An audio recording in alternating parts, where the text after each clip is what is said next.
Welcome. Welcome to the First Unitarian Church of Pittsburgh. I am Reverend Dr. Kate R. Walker, and I am honored to serve this community. It is Sunday, March 20th of 2022, and good morning. And good afternoon and good evening for anybody who's watching this later. We are so glad that you have chosen to be with us this morning or whenever you are watching this on YouTube. Whoever you are, whomever you love, wherever you are from, you are welcome here. Whatever reason got you to walk in this door or click on YouTube, we're delighted that you chose to spend some time with us this morning. And we are a community dedicated to welcoming the stranger and working for justice wherever the heavy weight of oppression has dug into the fabric of life. I am so not alone here this morning. We have a delightful group of people. Even though I can't see your mouths, I know you're smiling. I know you're smiling. I can see it in your eyes. We also have a wonderful group of musicians and singers. I invite you to please look at your order of service for their names and give them plenty of applause and affirmation. I do want to note we had one change with our technical wizards. We have Will Snavely and Paul, excuse me, my brain has just went exploded. Andrew Papelli. Hi, Andrew. I know you're there. Yeah. They are our technical wizards, and they make all of this happen. And please, please make sure you give them plenty of affirmation because they have been carrying this for 2 years. For 2 years.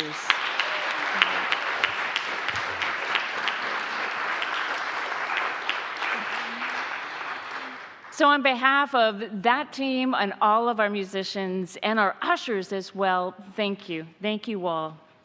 And now if this is your first time with us, either online on YouTube or in person, we're delighted to have you. And if you have not already done so, please go to our website and find the, down at the bottom of our website, you'll see a form to get our newsletter. You can, if you're here in person, there's a visitor log that you can fill out, and that way we can stay connected with one another. And if you would like to join us for social hour, that is still happening following the service around 11:45.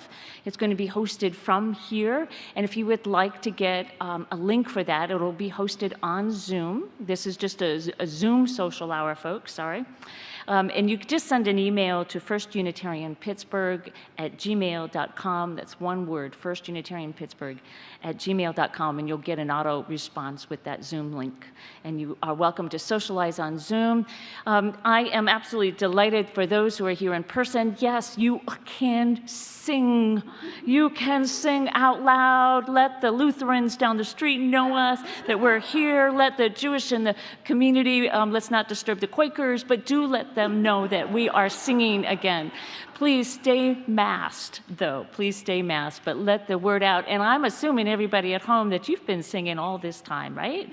Waking up your neighbors with your loud voices.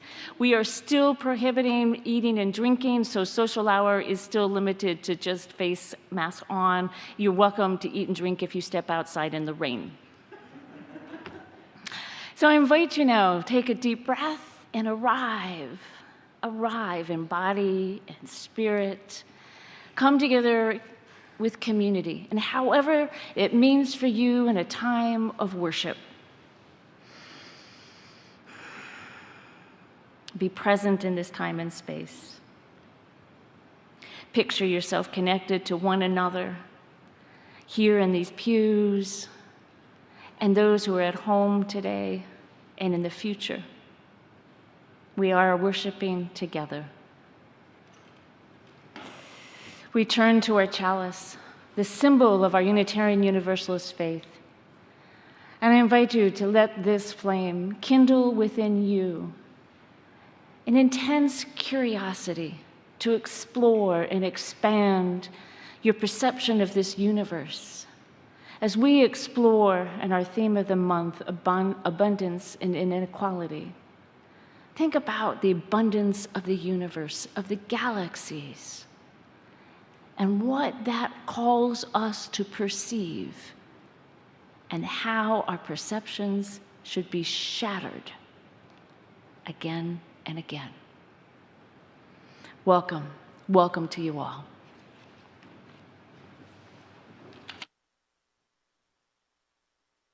Me this morning, I am recovering from a cold. It's not COVID. I took a rapid test, and I'm no longer contagious, but I have the lingering congestion. So I hope you can hear me okay? Yes. So we are, with hearts full of joy, we get to say, please say this word after me, Alleluia. Alleluia. I invite you to take the hymn books out of the rack and turn to 363. Please rise, and the ensemble will sing it through once, and then you sing it back to us.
I'm Erica Shadowsong, for those of you who don't know me, Lifespan Director of Religious Education, and really, really happy to see all of you and to see eventually the people who continue to watch us at home. So the story I have, happy equinox, spring, yay! The world may have all kinds of crazy drama going on, but the seasons are continuing such as they are. So the story I have for you today is the story of our coming into existence. And I'd like to invite all of you to Picture that in your own way, whether you want to close your eyes and imagine or just listen to the words and let them paint a picture for you. This is called The Stuff of Stars by Marion Dane Bauer. In the dark, in the dark, in the deep, deep dark, a speck floated, invisible as thought, weighty as God. There was yet no time. There was yet no space. No up, no down, no edge, no center. No earth with soaring hawks, scuttling beetles, trees reaching up for the sky. There was no sky. No you, no me.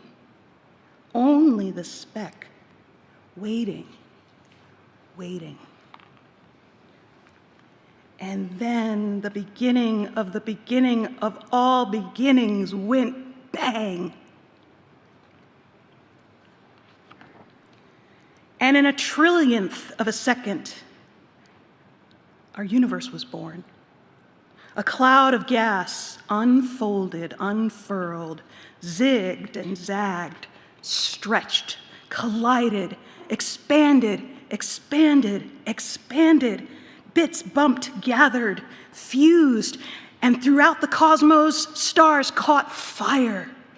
Trillions of stars, but still no planets to attend those stars.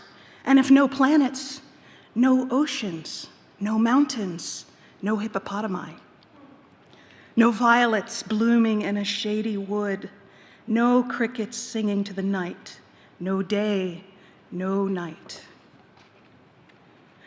The stars burned and burned. They burned so long and so hot that some of them exploded, flinging stardust everywhere. And the ash of those dying stars gathered into planets, and the planets circled other stars.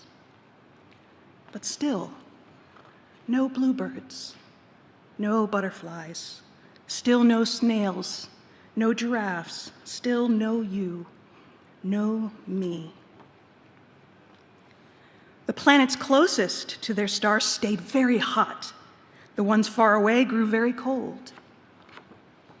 But one lucky planet, a fragile blue ball we call Earth, was neither too far nor too near. It circled its yellow star, the one we call the sun, from just the right distance and with just the right tilt to be sometimes warm, sometimes cool. Perfect for turning that starry stuff into mitochondria, jellyfish, spiders, into ferns and sharks, into daisies and galloping horses, and again, stardust gave birth to stardust. Dinosaurs lived and died, making room for humans. Our great-great-great-grandparents and all before them lived and died, making room for more and more children. Then one day, in the dark, in the deep, deep dark, another speck floated, invisible as dreams, special as love, waiting, dividing, changing, growing, until at last you burst into the world. You took a big breath of the same air once breathed by woolly mammoths. You cried tears that once were salty seas. Your hair, once the carbon in a leaf.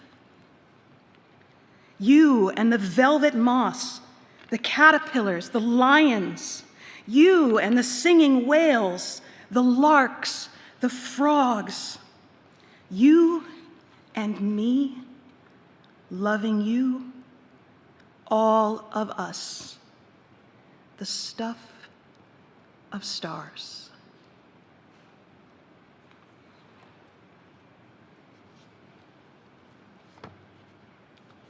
Now I invite you all to do something we haven't done in a very long time.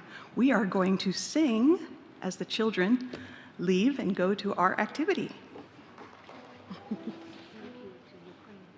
The words Oh, are in the order of service. sorry. We wanted to dedicate this song to the Ukraine. Just wanted to say that. Join with me, and everyone neath the vine and fig tree shall live in peace and unafraid. And everyone neath the vine and fig tree shall live in peace and unafraid. And in nations turn their swords, nations shall war no more. And in nations turn their swords, nations shall. And everyone neath the vine and fig tree shall live in peace and unafraid. And everyone neath the vine and fig tree shall live in peace and unafraid.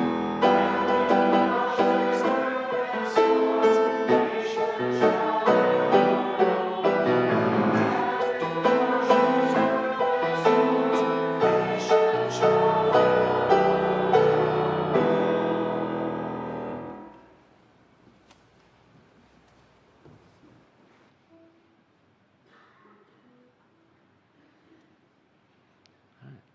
Our religious community is made up of volunteers and staff creating and hosting a variety of programming even as we stay safe during this time of pandemic. We rely on your financial support. Please take a moment to reflect on your ability to financially support this community. Donations can be made by check, can be mailed to the church office. Electronic donations can be made online through the church website or by texting GIVE to 412-435-1050 and following the instructions.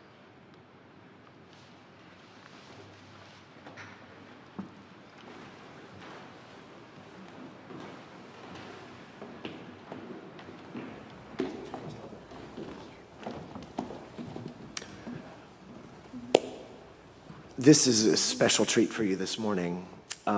Ellen and the ensemble are going to sing the first 3 verses of Bright Morning Stars, and then she's going to invite you to join in and sing. So please sit back and enjoy, and then join in. And this is my symbol for please join me in singing. So.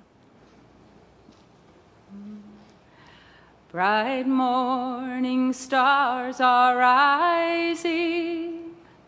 Bright morning stars are rising. Bright morning stars are rising. Day is a breaking in my soul. Oh, where are our dear mothers? Oh, where are our dear fathers? Oh, where are our dear children?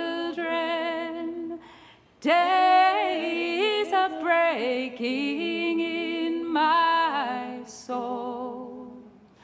They are sowing seeds of gladness.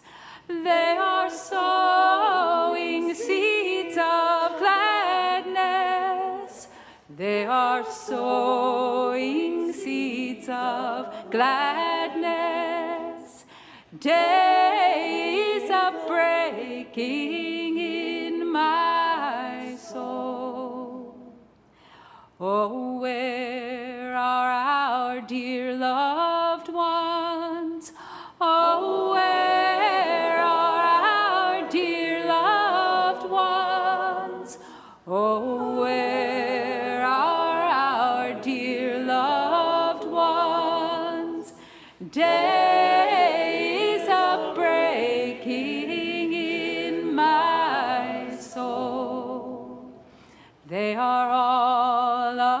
around us singing.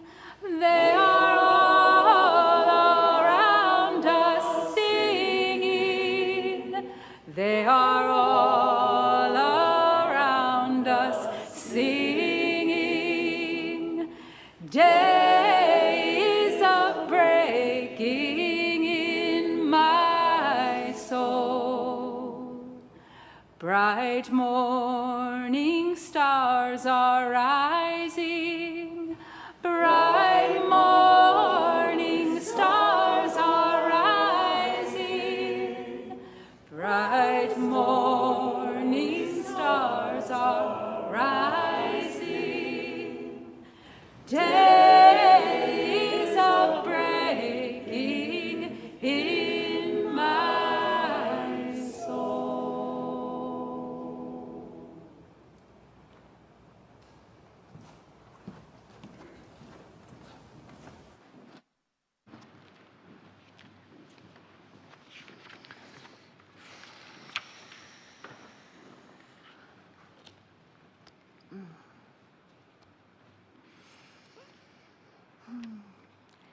There are so many sorrows in our hearts these days, so many places that we find brokenness in our bodies and in our spirits. It is hard sometimes to remember how important it is to celebrate the joys. We sometimes feel guilty even celebrating something joyful and wonderful, but yet our health depends on having the joy right alongside our pain. And our hearts are capable of this, of embracing the breadth of this kind of emotional expansiveness in our lives. For all of you that are carrying joys and sorrows in your hearts, in the sanctuary of your minds, please know that you do not journey alone. We are in this together. We have the Spirit of the Holy, the Spirit of God, and however that means to you. We hold in our hearts today Ward Kelsey, who is in the hospital recovering from a foot infection, is scheduled for foot surgery on Tuesday. His mood is optimistic and suitably annoyed at the situation. Calls and cards are welcome. Ann Ducanis is recovering from a broken pelvis, and I think she's at Willow. Is that right? At the Willow Rehab. Calls and cards are also welcome. Her spirit is remarkably high for someone in considerable pain. She's hoping for a quick recovery and time to celebrate her 90th birthday in May. And we hold in our hearts of the people of Ukraine as they fight for their freedom, for their country, against incredible injustice. And we hold in our hearts all of our government elected officials who are desperately trying to de-escalate this situation. We hold in our hearts all of our trans friends right now who are being intentionally persecuted, particularly in Texas, but that could have a significant ripple effect across our country. This kind of oppression and attack is absolutely immoral and unethical. We hold all of our trans friends in our hearts and give them our support in ways that they need it, and you simply ask how they need their support. I invite you now to join me in a few moments of silence and personal prayer.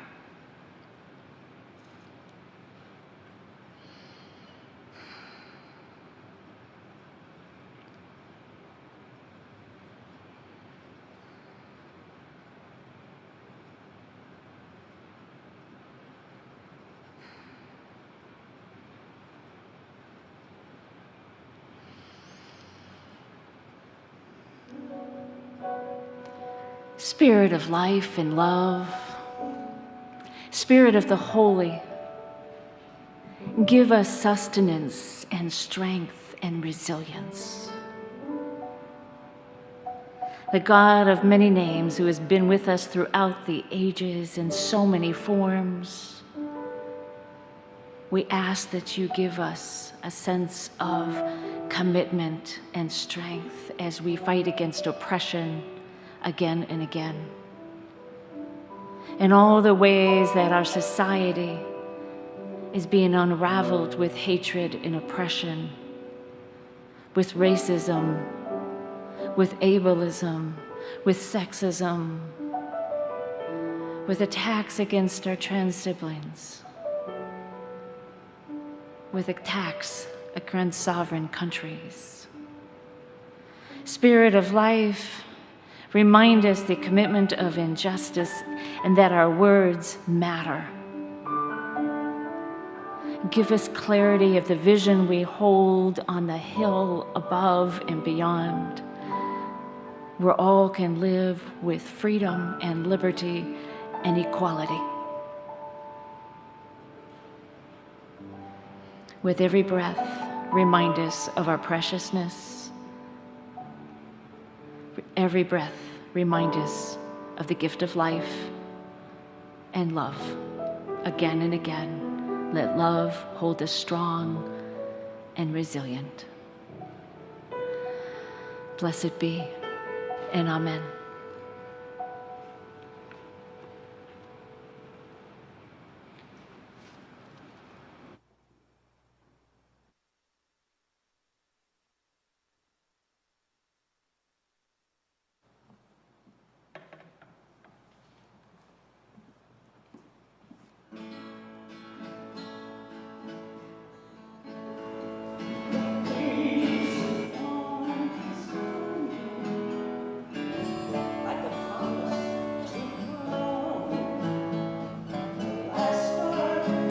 It's from vision.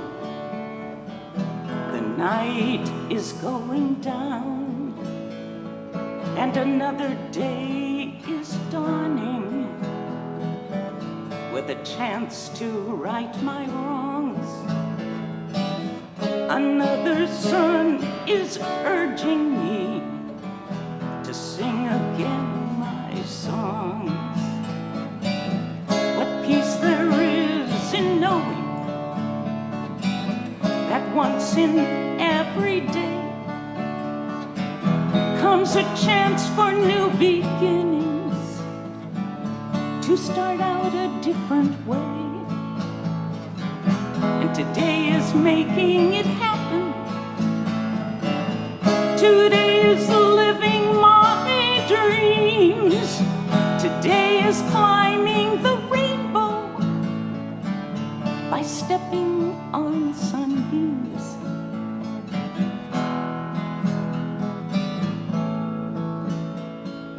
Yesterday can no longer reach to pull me back where I have been. Tomorrow's promise is never filled. It disappoints me time and again. But this moment of dawn belongs to me. Takes nothing to make it mine. Right now I'm alive and I love it. So come on, son, I'm ready to shine. Today is making it happen. Today is living my dreams. Today is climbing the rainbow by stepping on sunbeams. Today is what I've been waiting for. Today is all that I need. Today is my eternity. I soar toward what shall be.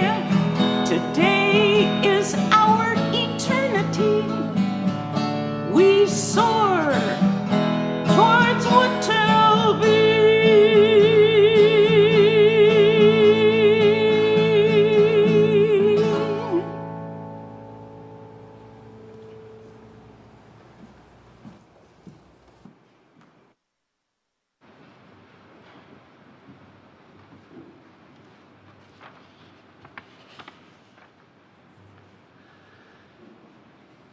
Do Not Sit Alone in the Dark by Om Prakash. The stars are dancing tonight, while the moon sits in her golden hammock, swaying back and forth to the rhythm of celestial voices. The beloved is full of rapture, dancing worlds and stars into being, drunk with the wine of passion and filling the heavens with song. Do not sit alone in the dark while creation sings three-part harmony.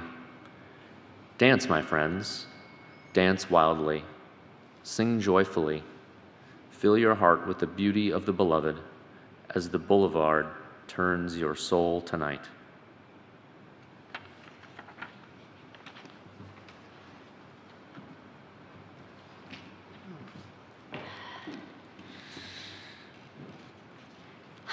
I love that reading.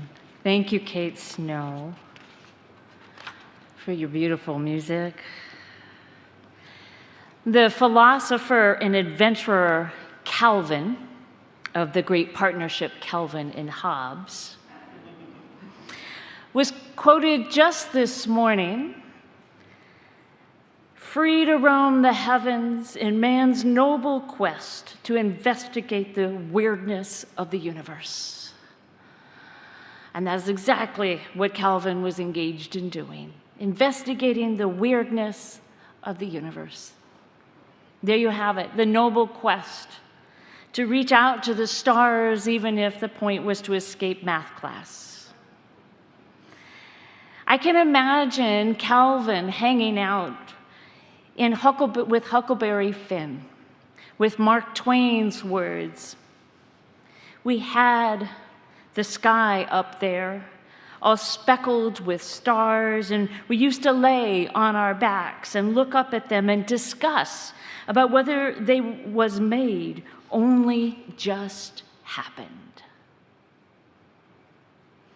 How many of us have had that moment, perhaps of laying on our back and looking up at a starry, starry night? Maybe when the moon is new and the stars are particularly brilliant.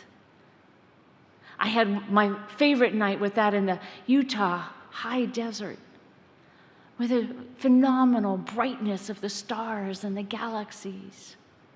It's hard to take in that abundance. It is beyond measure. I find it inspiring. Imaginations pushing past boundaries, no limits to the human experience. Space, the final frontier. Thanks to Star Trek fans everywhere, that glorious truth will continue on in multiple movies and episodes. The imagination released through television and movies. And the new Webb telescope, how many are excited about that? Yeah, watching that back at Christmas as it finally launched off. And it is going to be giving us new images, reimagining what even the Hubble telescope gave us. I can barely wait. And Webb is providing yet another seismic change between science and faith with these awe-inspiring, stunning photographs of our galaxies, providing deep layers back to the beginning of time and our connection to creation itself. We might have to rewrite Genesis. The religious experience of gazing deeply out into the galaxies has inspired many transcendent moments, those out-of-body experiences. It's a prized religious experience sought by many, found by few, when we let go of our earth-bound bodies and feel like we're meeting the holy, something sacred, something we might call God. The scientific perspective, as we might look at the brain and our capacity to shift our spatial relationships and Look at the chemical reactions to different stimuli, physical and visual stimuli about what's going on. For many, looking at this is inspiring. Looking at the stars and the galaxies can be deeply awe-invoking. For some, though, it can be terrifying. Feeling small, insignificant, powerless, and they may never venture out into the night again. They focus on what's in hand, intangible. A few never look up at all. The imminent demands of daily survival calling to them, and it is a luxury for them to look out into the skies and dream of something else. Thus is our world of inequality amidst abundance. Whether we look through the religious or the scientific, and of course they're not mutually exclusive, there's a lot of material to consider. And each may reach different conclusions about the existence and the meaning of life. We have modern-day religious testimonials all the way back to ancient mystics of the world's religions, all offering that transcendent experience. St. John of the Cross, a 16th century Spanish Catholic mystic, wrote, "Spirit in free flight breaks the pull of earth from ties of human birth to break a keen delight." Calvin might have liked St. John of the Cross. Humans keep trying again and again to leave the restrictive nature of our bodies, engaging in mind-altering, life-changing, revolutionary experiences. Now, I'm not talking about drug-induced moments, alcohol or mushrooms or whatever else. Though it is worth noting that there are many indigenous communities that have a long history with plant-based hallucinogenics that's an important part of their spiritual and religious practice, which we honor. Unitarian Universalists have no such practice, if you're wondering. My religious experience, my transcendent moment, happened in the summer of 2006. It was July, and I was tired of grief. I was exhausted. My mother had died in May after many years of struggling with multiple sclerosis. My uncle had died unexpectedly the day before. A beloved church member had died. And then my dog died. I was tired of the grief. I signed up for a long weekend retreat of yoga and meditation at a place in southern Rhode Island. Friday night, some lecturing, some simple yoga and meditation. And then all day Saturday, more yoga, more meditation, deeper and deeper into the layers of relaxing and releasing the tension and the grief. Sunday morning, we met at the beach. More yoga and meditation with the waves crashing around us. And each day and each hour, I felt the layers start to drop away. By Sunday afternoon, we engaged in a practice where we paired up with a partner, and we talked about who we are to somebody else, the multiple identities that we hold. I am a wife. I am a minister, I am a daughter, I am a stepmother, I am a lover of dogs and cats, I am a lover of the earth, and on and on and on, all the different identities that I carried with me, and with each one, letting go. Getting into the core of who I am. And then we laid down for a deep meditation that was 2.5 days in the making. And I found myself drifting throughout my mind and my body, and then letting go. Letting go. I had images of the Bodhi tree. I had images of the Buddha. I had images of the sun and the stars and the moon. I had so many images, they just flitted in and out of my mind. And then they were gone too. And I was left with this kind of silky sensuousness throughout my body, and my heart burst open. And asking who I am, it came to me, I am nothing. Nothing. And it was like a great cosmic joke. I burst out laughing. In the middle, while everybody else is meditating, I just started laughing really loud. I just was hysterical laughter, and I just felt all this, and I tried to quiet it. I did. The teacher looked at me with puzzlement, and I had such joy, such joy. And I realized in that moment never to quite take myself so seriously ever again, and that I matter to many, and I am nothing to the universe. And that was okay. My family and my friends said something had happened. I was different. I was different. It was beyond words, an experience that I have never had again. It reminded me of the words, though, that Carl Sagan gave the character Ellie Arroway in the book Contact. Ellie Arroway had her own amazing experience, if you saw the movie or read the book, and she said, I had an experience I can't prove.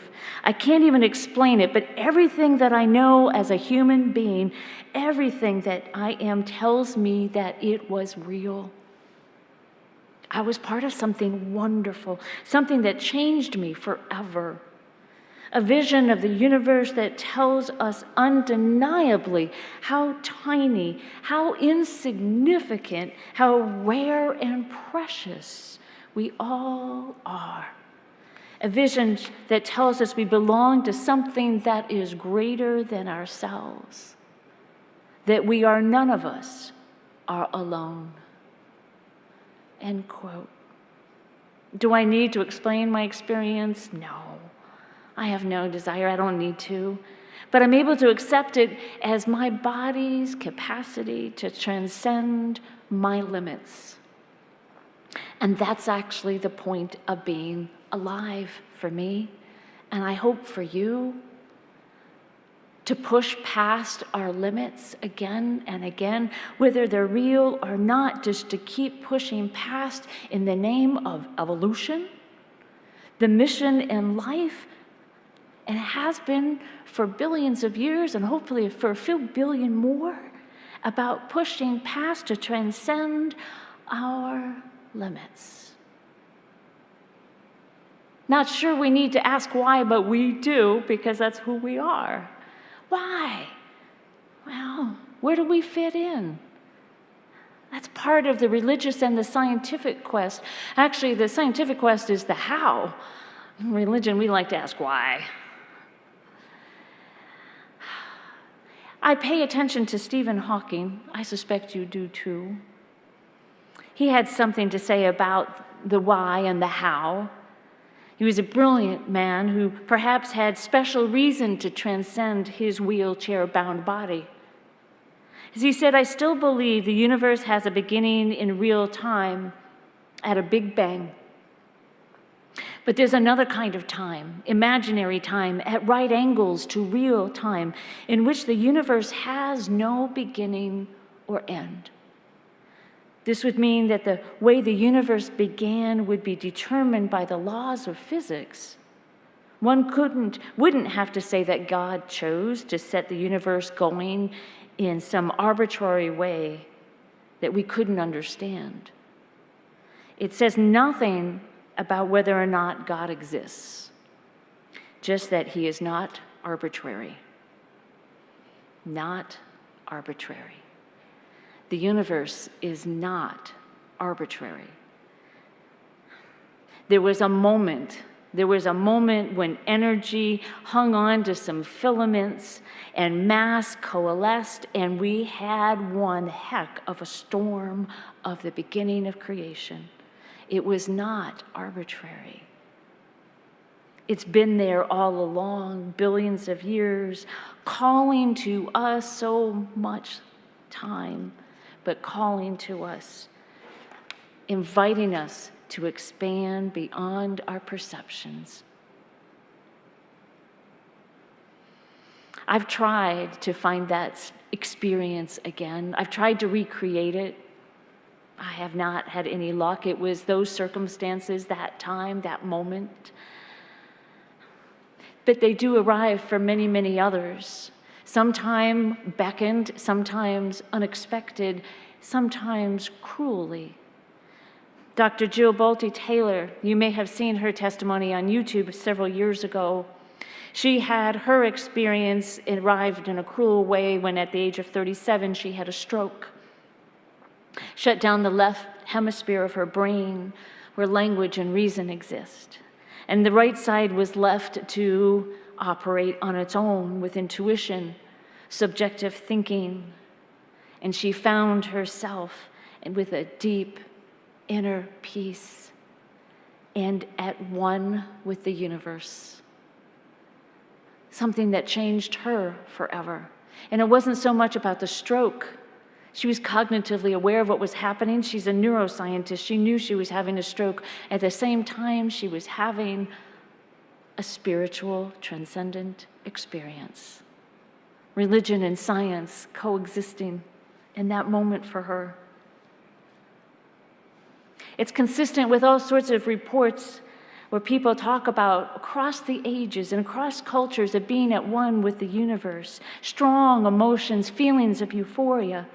The University of Chicago study said 50% of Americans have had a spiritual experience, as they define it, intense and life-changing, often described as transcendent, intense, imminent connection with God. 50% of Americans. Look around the room. That means some of you. None of this, though, tells us about the existence of God, does not recognize the ultimate nature of the universe. That continues to elude us. We're nowhere near understanding the universe's dark matter, guessing 85 to 90% of the universe. We're nowhere near that. Oh, but how exciting in a few thousand years when we have a better understanding. The explosion of this research in neuroscientists is telling us all sorts of things about our bodies and our brains. One particularly interesting author that I have mixed feelings about, but I like his ideas, is Dr. Dean Hammer. He wrote an interesting book called The God Gene. Actually, it has nothing to do with God. That's what his publishers gave it. But he worked for the NIH, and he's a local fellow. He and his partner often come up to Oil City. But he looked at whether or not some people have the proclivity for the spiritual experience based on their genes. And he recognized one particular gene that we either have or we don't have. I don't think his study has been replicated, but it's an interesting idea.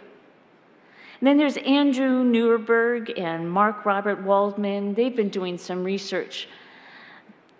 Popular books, Why God Won't Go Away and How God Changes Your Brain. They like to put people in MRIs and start to study what's going on with the brains. They took, many years ago, a group of nuns and a group of monks, and they put them into some MRIs and then asked them to go into deep prayer or meditation, however they defined that, and watch to see what was going on in the brain at the time. And what they found is that the part of the brain that has to do with spatial relations, how we interact with objects, all the activity in that part of the brain diminished substantially as they described being at one with the universe or with God. What they said is the why doesn't matter, in a way, if it's useful for survival, if it keeps us evolving. If a belief enhances life, they said, it offers comfort and security and gives us meaning. We know that our brains change, constantly evolving. Neuroplasticity is real and neurons are not fixed. So our brains are adapting to these experiences, and they can bring us peace of mind as they did with me. They can strengthen unique neural circuits, enhancing our social awareness, our empathy with one another. And it can help us cope with negative emotions, even suppressing them at times. None of this, again, says anything about the existence of God.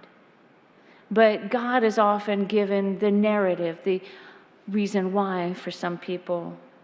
And it gives us, well, a mind-altering, one hell of a head trip.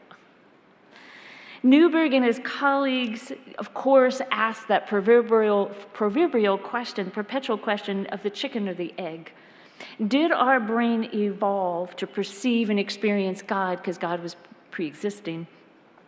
Or did brain evolve in a way just to explain the mysteries of life and human relations, and we filled in with God as the explainer of all? I think it's actually a pretty silly question to ask because it's a very binary question. It's an either-or question, and they always drive me nuts because you get small answers. I think we need to ask a question that Q asked of Picard at the end of Star Trek: The Next Generation series. If you guys remember this, Picard was tested throughout the last episode of the series, Next Generation, about whether or not humanity could evolve enough to embrace paradox, go beyond our binary dualistic thinking. Can our brains evolve? Good news, if you haven't seen the show, is we passed. Q is this wonderful alien, omnipotent creature. Probably my favorite Star Trek alien. Albert Einstein also dabbled in this stuff, and he gives us an answer of how do we keep evolving. It's really quite simple, and it is a hard value for Unitarian Universalists. Albert Einstein said the important thing is not to stop questioning. Not to stop questioning. Curiosity has its own reason for existing. He also said the most beautiful thing we can experience is the mysterious. It's the source of all true art and science. He to whom this emotion is a stranger, who can no longer pause to wonder and stand wrapped in awe, is as good as dead. His eyes are closed. Keep asking the question, and to open our eyes to the experience of awe, to wonder at the universe. What a gift to give to those who are too frightened to ask the questions, too frightened to look up at the stars, who are too burdened with life's suffering to look up at their potentiality to unfold in this gorgeous universe. What a gift if we can invite them just for a moment to transcend their limitations into the possibilities of who they can be. In this world of abundance and inequality, a moment of transcending one's limitations. And it's not hard. It's not hard. We begin with one hand on the body, and feel free to join me. One hand on the body, one hand up on the scar, reaching out to the sky.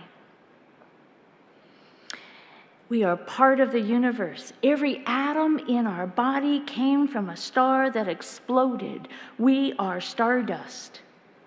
We can stand in the middle, enjoy both ways, the tiniest to the enormity of the universe. Look up at the night sky. We are part of the universe. We are stardust. Our molecules are traceable to every phenomenon in the universe. The beauty of the living things is not the atom, it's the way they're put together. The words of Neil deGrasse Tyson. It's not the atom, it's the way it's put together. We are called to the stars again and again because we are the stars. We are The stars are out there and they're in here, waiting to be explored and experienced in our mind and our body and spirit. And if we open our eyes and let evolution propel us forward, the paradox becomes real. We can't transcend at all. We can't transcend at all. We can't leave this body and become with the universe and the stars because we are part of the stars. We are a star. We are and both, present, immanent, and out there at the same time, part of the universe and the first spark. This is how we fit in. It's something to celebrate, my beloved. It is something to celebrate, to worship, and to love in this world so filled with pain and suffering, but we have to find ways to keep celebrating. Otherwise, the pain and the suffering will kill us all. So my charge, my beloved community, find those moments. Find those moments to be immanent in the body at the same time we're transcending, connecting to the stars to celebrate this. We are part of the beginning and the end of time. We are part of the unfolding beauty of nature and the universe. Find those moments, build them into your spiritual practice. Put them on your smartwatches and schedule it in. Remind yourselves again and again. Put stickies on the mirror at home. Have you connected to the universe today? Have you found that moment when you are stardust?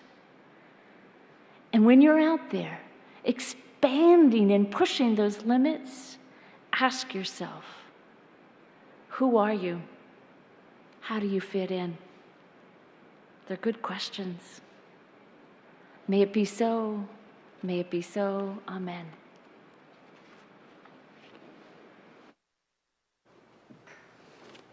Sing loudly till the stars have heard. These words are in your order of service. The ensemble is going to sing them for you, and then I invite you to sing them back to us. Please rise and feast on this bounteous word.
I invite you to stay standing just like you are. We're making this up. This is so much fun. If you have a chalice at home, I invite you now to extinguish it, and we all bring our words together, which are found in the order of service. Words that are said by Unitarian Universalists all across our country as we extinguish our flame. We extinguish this flame, but not the light of truth, the warmth of community, or the fire of commitment. These we carry in our hearts until we are together again. Go forth, my good people. Go forth into this world and look up at the stars. Pause, though, as you look up. Do not trip. Look up into the stars and realize you are a part of that which is out there. We are connected in the most intimate ways. Celebrate this. Celebrate again and again with love, with compassion, and the pursuit of justice for all. May it be so. Return again in love. Blessed be.